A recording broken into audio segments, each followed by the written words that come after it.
सभी भक्तजनों को राधे राधे। जय श्री कृष्ण।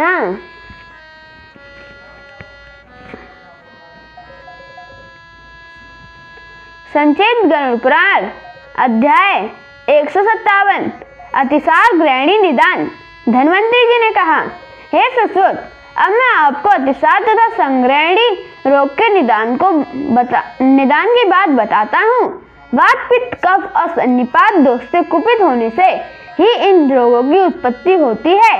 भय तथा शोक के कारण भी ये प्राणियों के शरीर में उत्पन्न हो सकते हैं। अतः वातज, पित्तज, कफज, सन्निपातज, भयज तथा शोकज के रूप में इनके 6 भेद हो जाते हैं। अतिसार रोग अधिक जल पीने से होता है। इसके अतिरिक्त सूखे, अंकुरित एवं कच्चे अन्न, तेल पदार्थ, बसा, चर्बी और तिलकुट को अधिक खाने से भी यह उत्पन्न हो जाता है।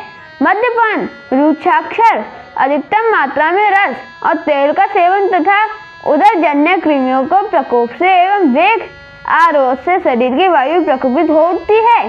तदंतर वह अपान वायु के रूप में शरीर के अधोभाग में जाकर उस दोष का विस्तार कर जठराग्नि शक्ति को हासोन्मुखी बना देती है। उस अग्नि की मंदता के कारण शरीर में गया हुआ अन्य पिंड और पहले से स्थित पुरीष मल भस्म अथवा सूखने की अपेक्षा द्रवता आदि के दोष में बदलकर अतिसार रोग के लक्षणों को प्रकट करता है। उस रोग से प्रभावित होने वाले रोगी के हृदय, गुहा भाग तथा आमाशय आदि में पीड़ा होती है। शरीर में अवसाद होता है एवं पुरीष का निरोध और अपच होता है। शरीर पसीने से युक्त हो जाता है और कष्ट की उत्पत्ति होती है। वात दोष के कारण शरीर शिथिल पड़ जाता है। पाचन शक्ति सुचारू रूप से कार्य नहीं करती है तथा शरीर में विशेष प्रकार का ज्वर रहता है। उस दोष के कारण उदर में कुछ गुड़गुड़ाहट भी बनी रहती है। गुहा भाग से बार बार सूखा हुआ फेन से युक्त स्वच्छित, ग्रथित, जलाइंद और पिच्छिल कचड़ाहीन मल कष्ट के साथ होता है। इस रोग में मल द्वार शुष्क एवं विकृत होकर बाहर निकल जाता है। मल निकलने में कष्ट होता है। उस कष्ट के कारण रोगी लंबी लंबी श्वासें छोड़ता हुआ कांपता रहता है। पित्त दोष से रोगी को पीत, कृष्ण, हल्दी तथा नवांकुर तृण वर्ण रक्त के सहित अत्यंत दुर्गंधपूर्ण दस्त होता है। उसको तृष्णा, मूर्छा, स्वेद और दाह का प्रकोप भी होता है। कफ जनित अतिसार रोग होने पर गुहा भाग में दाह पाकसूल उठता है और संताप जनित कष्ट होता है। इस रोग में मल द्रव युक्त न होकर कठोर, भारी एवं घनीभूत रूप में गुदा भाग से बाहर निकलता है। वह पिच्छिल रहता है। उसी के अनुसार वह बहुत ही कम या अधिक मात्रा में उदर के अंदर विद्यमान मल स्रोत में पाया जाता है। मल निस्सारण में समय कष्ट के कारण रोगी को रोमांच, हर्ष, मिचली और क्लेश की अनुभूति होती है।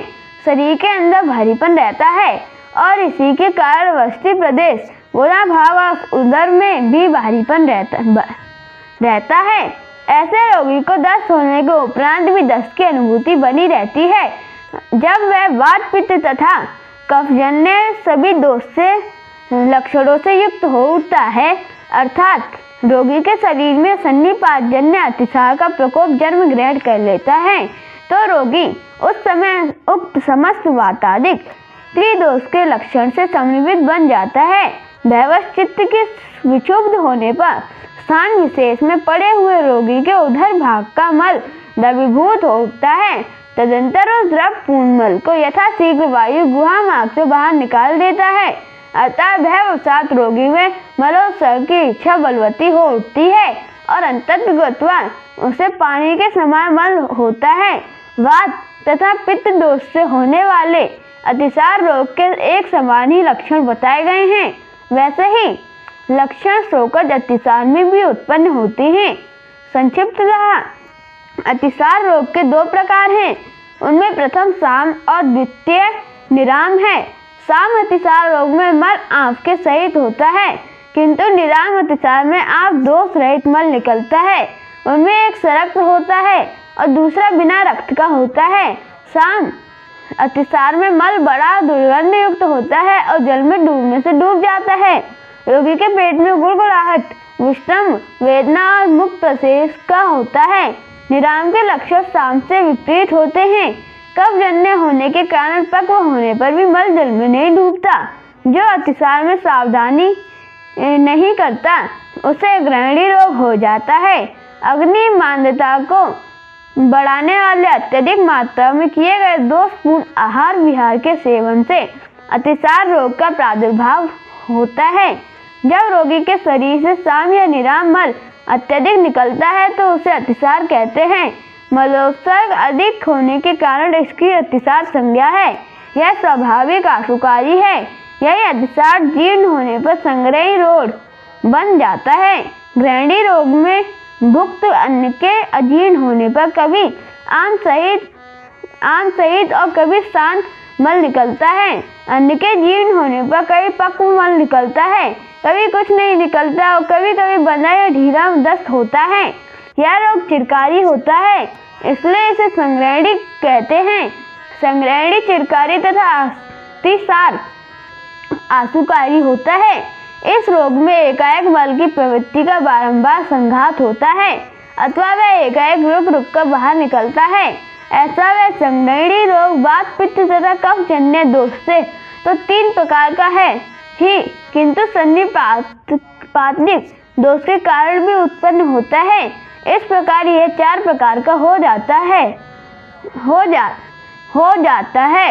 रोगी के शरीर में शिथिलता, अग्निमान, खट्टी डकार, मुख में लालाश, धूमनी गमन, प्रतीति, तमक, ज्वर, मूर्छा, अरुचि, तृष्णा, थकान, भ्रम, अपच, वमन, कान में भनभनाहट और अन्य कूजन ये ग्रहणी के पूर्व रूप हैं। वातज ग्रहणी रोग में तालु शोथ, तिमिर रोग, दोनों कानों में शब्द, पसली उरू, वक्षण और ग्रीवा में दर्द, बार बार विसूचिका, सब कुछ भोजन की इच्छा, क्षुधा, तृषा, कैंची से कतरने की पीड़ा, अफरा, कुछ भोजन करने से स्वस्थ था, फेन सहित मल, ये सब लक्षण उपस्थित होते हैं। रोगी वातज, हृदय, गुल्म, अर्श, प्लीहा और पांडु रोग की शंका करने लगता है। देह में कष्ट के साथ पतला या गाढ़ा, थोड़ा कच्चा एवं फेन युक्त बाबा मल निकल आता है। गुदा में दर्द और खांसी भी उठने लगती है। पित्तज ग्रहणी रोग में पीला पड़ जाता है, उससे पीला, नीला और पतला दस्त होता है। वह दुर्गंधित, खट्टी डकार, हृदय और कंठ में डाहा, अरुचि और तृषा से पीड़ित रहता है। पित्तज ग्रहणी के होने पर रोगी का मल द्रव रूप हो जाता है। वह कफजन्य ग्रहणी रोग होने पर रोगी को अन्न कठिनता से पचता है, उसको छरछराहट भरा वमन होता है, उसे भोजन में अरुचि होने लगती है, उसके मुख में दाहा होता है, उसका कफ युक्त खांसी आती है, उसके हृदय से उबकाई छूटती है और जुकाम हो जाता है, उसका हृदय पीड़ित और उदर भारी सा प्रतीत हो जाता है, उस पर आलस्य छा जाता है, उसे मीठी मीठी डकार और शरीर में शिथिलता आने लगती है। रोगी को सामान्य या कुछ अधिक कम मात्रा में कफ से युक्त मल आता है, जो भारी तथा अम्लता के दोष से संश्लिष्ट रहता है। उस रूप में प्राय मैथुन आसक्ति एवं रोगी की शक्ति का अधिक श्वास होता है। इस रोगी में बलवान व्यक्ति भी दुर्बल हो जाता है और उसमें रोग के सभी लक्षण दिखाई देने लगते हैं। शरीर प्रकरण के अन्य विभाग नामक 3रे अध्याय में जो विषम, तीक्ष्ण एवं मंद नामक 3 पित्तगनियां कही गई हैं, वे सभी ग्रहणी दोष ही हैं। केवल समाग्नि उत्तम स्वास्थ्य के हेतु है। इस रोगी में प्राणी को प्यास लगती है, अधिक मल निकलने के कारण भूख सताती है और क्षण शिथिल होते हुए शरीर के कारण उसके मन में विकृत चिंताएं भी बढ़ जाती हैं। समस्त रोगों का यही मल ही कारण है। इसी मल के शरीर में रहने पर प्राणी वात्य व्याधि, बाई, अस्मरी, पथरी, कुष्ठ, कोढ़, मेह, जलोदर, भंगदर, बवासीर और ग्रहणी रोग होता है। यह 8 रोग महारोग माने गए हैं। इनका निदान अत्यंत कठिन है और ये कष्ट साध्य हैं।